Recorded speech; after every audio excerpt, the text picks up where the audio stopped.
आप देख रहे हैं सूचना संकलन न्यूज। बने रहे हमारी खबरों के साथ।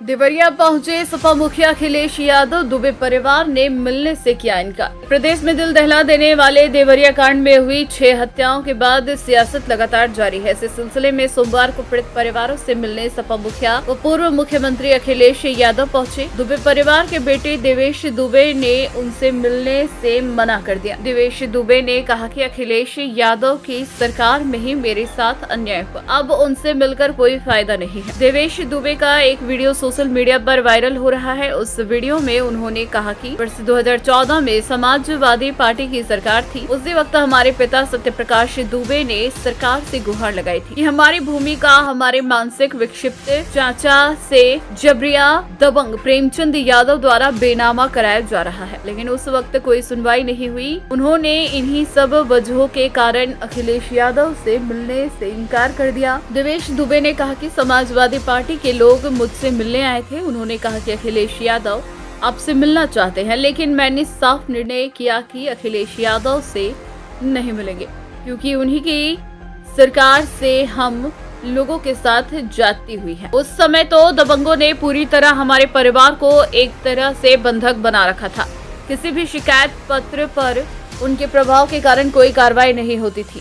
बताते चले कि 2 अक्टूबर को देवरिया जिले के फतेहपुर गांव के लहड़ा टोला में एक ही परिवार के 5 लोगों की निर्मम हत्या कर दी गई, जिसमें सत्यप्रकाश दुबे, उनकी पत्नी किरण दुबे के अलावा सलोनी, नंदिनी और गांधी शामिल हैं। इसके अलावा पूर्व जिला पंचायत सदस्य प्रेमचंद यादव की भी हत्या हुई थी। दुबे परिवार से मिलने गए, वहाँ एक भी सदस्य नहीं थे। इसमें क्या मानेंगे? देखिए, मेरी जिम्मेदारी ये है। देखिए, मैं जानता हूँ यार नवीन भाई तो और ये बात आप भी जानते हो। और जब मैं पहुंचा हूँ तो मैंने वो बाइट भी सुनी है। एक चैनल के माध्यम से कुछ खबर आई, हालांकि मैं सिग्नल या उसके नेटवर्क ना आने की वजह से मैं नहीं सुन पाया। जो बात मुझे समझ में आई कि वो परिवार नहीं मिलना चाहता, ये उसकी भावना है और उसकी बेटे की भावना नहीं हो सकता हो। कुछ ऐसे नेता हैं जो उसको समझा रहे होंगे कि तुम मत मिलना, तुम उनको नीचा दिखा दो, अपमानित कर दो। सवाल ये नहीं, हम किसी के भी दुख में शामिल होने आए हैं। इसीलिए मैंने कहा, आपने जब बुलडोजर से किसी की माँ और बेटी को जला दिया गया और बुलडोजर चल गया, आप उस परिवार के उस बेटे से मिलने नहीं गए। उस बेटे को इस सरकार ने ठंड में नंगा किया था। अरे हम तो कहते हैं उस बेटे से तुम क्यों नहीं गला मिलते हो जाकर, क्यों नहीं मिलते जाके सरकार? मैं आर्थिक सरकार इस परिवार की भी, और अगर वो परिवार कहेगा तो मैं उस परिवार की भी मदद करूंगा। देखिए, मैं डीएम के स्टेटमेंट को मैं मानता हूं। डीएम ने जो बात कही कि रिटेलिएशन में वो घटना हुई और उस समय किसके मन में, किसके दिमाग में क्या था, किस वजह से अंधकार छा गया, और फिर उस घटना की वजह से घटना हुई है। और घटना वो भी गलत है, घटना ये भी गलत है।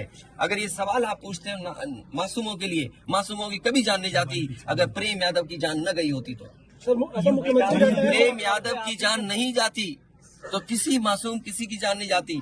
आखिरकार सरकार क्यों इस बात को छिपाना चाहती है कि प्रेम यादव को बुला करके मारा, और किसने मारा, धारदार से कैसे मारा? और यही नहीं, आप बताइए, सुल्तानपुर में क्या एक ब्राह्मण डॉक्टर को ड्रिल से नहीं मार दिया? ड्रिल से क्या ड्रिल से नहीं मारा? क्या उनके परिवार के बच्चों को आपने गले लगाए? क्या उनके परिवार के सदस्य अस्पताल मिलने गए? क्या आपने सोशल मीडिया के लिए वो तस्वीरें खिंचवाई कि उनसे गले मिलते हुए तस्वीर खिंचा लें? मैं जानता हूँ दुख किसी के जाने का, किसी के खोने का। आज हम जरूर इस परिवार के साथ हैं या और लोग हैं, लेकिन जब वो अकेले बैठेंगे, कभी याद आएगी उनके परिवार के सदस्य की, तो उन पर क्या गुजरेगी सोचिए आप। क्या बेटियां उसकी छोटी क्या बुलडोजर चलेगा? ये जनता रोक देगी बुलडोजर को। और सवाल ये नहीं है, सवाल ये नहीं है। एक मिनट चाहिए ना, सवाल मैं बैठा हूँ। ये जो बुलडोजर चलाने की भाषा है, जो बुलडोजर चलाने की संस्कृति है, ये मत समझिए बुलडोजर में दिमाग नहीं होता है। अगर बुलडोजर न्याय देने लगा तो अगली सरकार भी यही करेगी। इसलिए मैं सोचता हूं कि अगर आप योगी हैं, योगी की परिभाषा यही है, दूसरे का दुख अपना दुख समझे। आप अपना गिराते हैं तो मुआवजा लेते हैं। आपकी किसी की हिम्मत हो अगर ये बात की कि उन्होंने अपनी बिल्डिंग गिराई और कितने करोड़ मुआवजा उठाया, अगर आप इसे बुलडोजर चलाना चाहते हो तो उतना ही मुआवजा देना जितना मुआवजा आपने खुद लिया है सरकार से। मुख्यमंत्री